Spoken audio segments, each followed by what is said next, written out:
లో మేము ఎప్పటి నుంచో భావించినట్టుగానే గత 5 సంవత్సరాల్లో మా గౌరవ ముఖ్యమంత్రి జగన్మోహన్ రెడ్డి గారి పాలనలో సంక్షేమ కార్యక్రమాల వల్ల డైరెక్ట్గా కుటుంబాలలో మేలు జరిగిన దానికి మరీ ముఖ్యంగా మహిళలు వృద్ధులు చూపించిన కృతజ్ఞతకు నిదర్శనమే మొన్న 13వ తారీఖు జరిగిన పోలింగ్ సరళి గమనిస్తే అర్ధరాత్రి 11:30-12 వరకు కూడా మార్నింగ్ 7:30 నుంచి మహిళలు మరీ ముఖ్యంగా వృద్ధులు వికలాంగులు వచ్చి ఓట్లేసిన తీరు చూస్తేనే ఆ రోజే తెలిసిపోయింది రాష్ట్ర ప్రజలందరూ కూడా ఏ విధంగా గౌరవ ముఖ్యమంత్రి జగన్మోహన్ రెడ్డి గారి పట్ల వైఎస్ఆర్ కాంగ్రెస్ పార్టీ పట్ల ప్రజలు ఆదరణ చూపబోతున్నారు.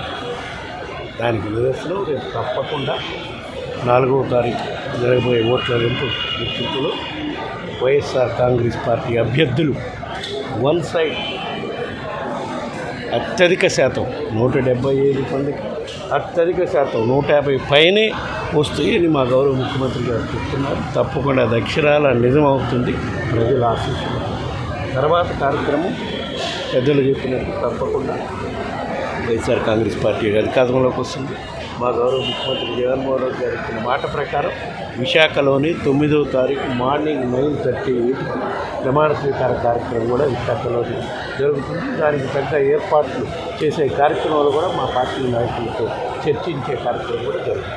ముస్లిం మైనార్టీస్ ఓట్లు ఎక్కువ మైనార్టీసు, ఎస్సీసు, బీసీసు, మరీ ముఖ్యంగా దళితులు, గిరిజనులు, మహిళలైతే అసలు మార్నింగ్ 7 గంటల నుంచి మధ్యాహ్నం 2 గంటల వరకు కూడా అధికారులు సరైన ఏర్పాట్లు చేయకపోయినా ఎండను కూడా భరిస్తూ నిలబడ్డారంటే అది వాళ్ళు గౌరవ ముఖ్యమంత్రి జగన్ రెడ్డి గారి పట్ల చూపిస్తున్న ఆదరణ, కృతజ్ఞత. ఆయన్ని మళ్ళా ఒకసారి ఆయన తీసుకొచ్చుకుంటే మనకి ఈ విధంగా ఏవైతే పథకాల వల్ల లబ్ధి చేకూరుతుందో అవన్నీ కూడా రాబోయే రోజుల్లో వస్తాయనే నమ్మకం అదే నిదర్శనం.